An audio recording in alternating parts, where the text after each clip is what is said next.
The conversation with Alexis Stodghill, a reporter for The Grio, and Charles Blow, a columnist for The New York Times. Good morning to both of you. Thank you. Zimmerman's attorney was on the Today Show, and he said very clearly this was self-defense. Let me play this for you.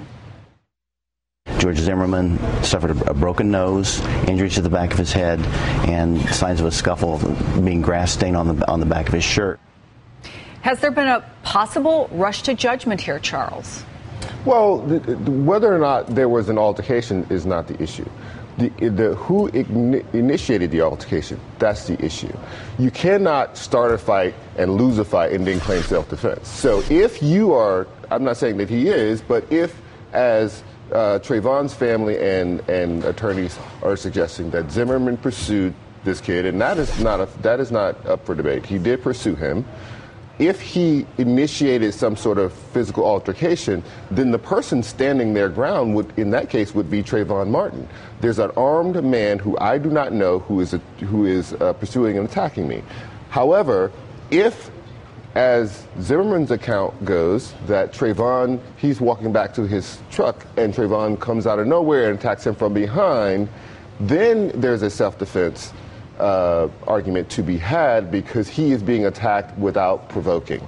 But the question is not who wins a fight, it's who starts a fight. And we know from the tapes, first of all, that Zimmerman called police. He was told there's no need for you to pursue. And we also know from the phone call with the girlfriend that there was some concern that he was being followed. So those, as you say, are the facts. Now, another fact, according to a friend of Zimmerman who was also on the Today Show this morning, is that Zimmerman is devastated by all of this. Let me play that. He couldn't stop crying for days after the shooting. I mean, George is just a genuine human being, and he was out there performing his duties as a watch captain because he cares for his neighborhood, because he cares for his neighbors.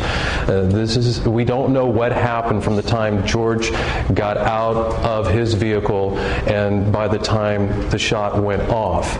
And Alexis, the point that they have been trying to make is that there was reason for him to be concerned that this was a neighborhood that had been hit many times by burglaries. That's why he was a neighborhood watch captain. What do you make of what his friends say, his family say? He's not racist. I think that part of the problem is that when you're trained properly as a neighborhood watch captain, you're trained to know what is suspicious, considering the context of your neighborhood. That neighborhood is 20% African American, it's 25% Asian, and it's only 49% white. So in that particular community, the retreat at Twin Lakes where Trayvon was killed, it was actually a majority-minority community. If Zimmerman had been trained properly, it would have occurred to him that it would be normal for a young black man to be walking down those particular streets that evening. The idea that he was a suspicious person, not only is there an implicit racial bias in that, it doesn't even fit the context of the neighborhood watch community that he was supposedly governing. What do you think? And you were one of the first people to write about this, Charles, and I've told you repeatedly, a week ago Saturday, when I read your column, I had not heard of this case before. It left me shaking. What we hear about these marches and these protests that are going to happen tonight is that people are coming from all over the country, of every race, of every age, of every socioeconomic level. What is it about this case, do you think, that has sparked this in us? Well, I think that he kind of, Trayvon encapsulates a lot of the concern and the fear that kind of exists in the ether, that doesn't have a real kind of mass to it, that doesn't have a real person, doesn't have a face on it. And he provides a face for that. And I think that a lot of people imagine that this could be their child, that this child was doing nothing wrong. And in fact, as Alexis was saying before, even his neighborhood, it wasn't even strange for him to be in the neighborhood. I talked to his mother again over the weekend. He had been there several times in this past year alone. It wasn't even strange for him to be in that neighborhood. Yeah. Right. The idea that somehow he evokes some sort of suspicion in a place that he is not really a stranger in, that other people in that neighborhood look like him is extraordinary, because that would be our neighborhoods where our own kids may be walking home with a bag of candy and a soda. And that, I think, is the thing that really touches people. This could be my child. Yeah, and there's two things that we're looking at here. One, what's going to happen to George Zimmerman? But there's also that bigger picture of, is this going to change things in society as a whole? I want to bring in Congresswoman Corrine Brown, who is a Democrat from Florida. And if I can, first ask you about something we heard from Chuck Schumer, because there is this renewed focus on the stand your ground laws. Let me play for you what the senator from New York had to say. Okay, we don't have it, but basically he's asking the Justice Department to investigate where these laws are working. Do you think that that's one way to go? And is that a question that absolutely has to be asked, not just in Florida, but in more than 20 other states? Well, tomorrow we're going to have a hearing in Washington, and it will be from, I think it's from 3 to 5, and we're going to discuss whether or not civil rights violations, whether or not it was a hate crime, profiling, and stand your ground. And the key here is how does this law needs to be amended or adjusted? It is clear that if any police department around the country, if a police is involved in a shooting, he has desk duty. This man still have the gun and have a permit, and while the investigation is going on. So it is clearly a problem. Do you want this investigated as a hate crime? George Zimmerman's father is white. His mother is Hispanic. His parents say that he has relatives who are black. But do you think... Listen. That has nothing to do with it. This story has no good ending. This young man is dead. He can't tell his side of the story. Now, the point is the situation has been contaminated. How can we make this a teachable moment? How can we make sure that it never happens to another young person again?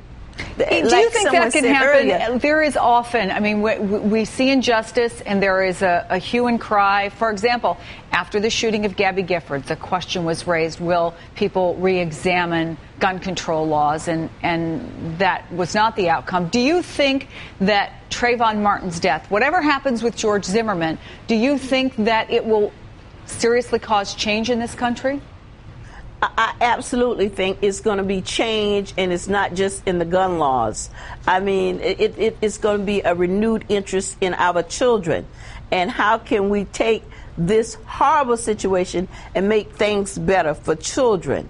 And I think that will be the results. 10 years from now, when we look back on it, we want to be able to see, well, you know, things have changed better for the children because of what has happened. Let me tell you, in 30 years I've been elected, for the first time, a woman came up to me in a wheelchair, said, tax me to fund the school system. So there is this is a bigger picture. And how can we make things better for the children? Congresswoman Corrine Brown, thank you so much. We'll be keeping our eye on that hearing. And let's talk a little bit about the politics of this, because Newt Gingrich came out after the president spoke and said, you know, this could be my son. And Newt Gingrich called them disgraceful. And here's what the administration had to say in response to what Newt Gingrich said. There's been broad agreement, almost universal agreement, including the people running for president, that there ought to be a thorough investigation of this. Those comments are reprehensible. And, Speaker Gingrich is clearly in the last throes of his political career. Why would anyone try to make an overtly political issue of this, Charles? Well, I think that when Barack Obama said that this kid could be, if I had a son, he'd look like this. Yeah. It automatically catapulted into a political environment.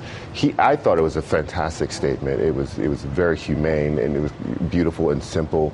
But, you know, once you have a president who is running for re-election weigh in on something like this, to identify with it on such a personal level, it automatically opens up this kid to being a political and since then, you have seen some really awful attacks on this child's character online, including postings of pictures that are not him, and is he a drug dealer? I mean, it's just the kinds of things that I have seen in the last couple of days lets you know that now it is part of the political debate, and because Barack Obama has identified with the kid must be brought low in order to make Barack Obama. We're out of time, Alexis, but do you think that good will come of this?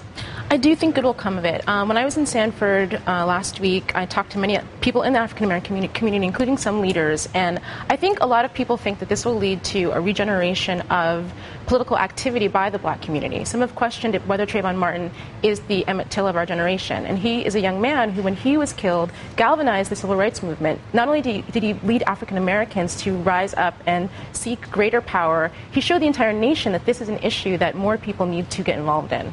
Alexis Stodghill, Charles Blow, great conversation, and it will be continued. Thanks to both of you for coming on.